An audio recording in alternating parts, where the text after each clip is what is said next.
अगं माऊ घाम आलाय, बापरे किती घाम आलाय तुला. जा कूलर मध्ये जाऊन बस जा. चालेल ओके.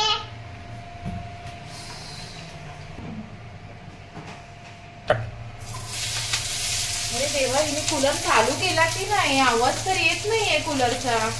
हम जरा बघायला पाहिजे कूलर चालू केला की नाही. एक तर गरमी वाढली आणि त्याच्यात हिला घामोळे आलाय. बघूया थांब जरा चालू केलाय की नाही कूलर. अगं माऊ तू काय करते? अगं मग तू उघडतेस कशाला?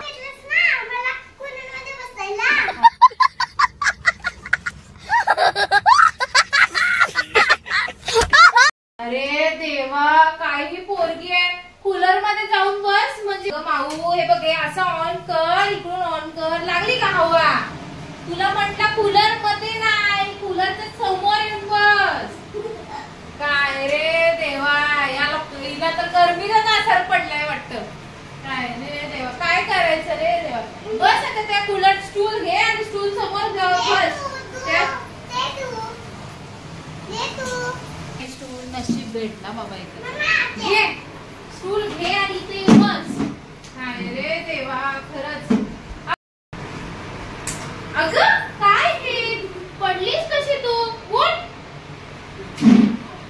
नीट बस ना कूलर जवळ. अशी काय तू? काय रे देवा, काय म्हणायचं या पोरीला? कूलर आणून तर म्हटली कूलर चालू करून बस कूलर समोर, तर ती कूलर खोलायला गेली. आणि आता स्टूलवर बस म्हणली तर स्टूलवर पण पडली. काय रे देवा, या पोरीचं काय करू? एवढं तिला गरम झालंय की तिला सुचून झालंय काय करायचं आणि काय नाही. बघा परत पडते.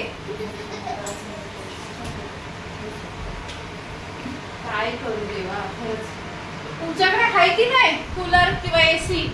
घ्या एसी नाही तर कूलर. आणि थंडी गरमीमध्ये थंडीचा आईसच घ्या, नाहीतर या पोरीसारखं तुमची गत व्हायची.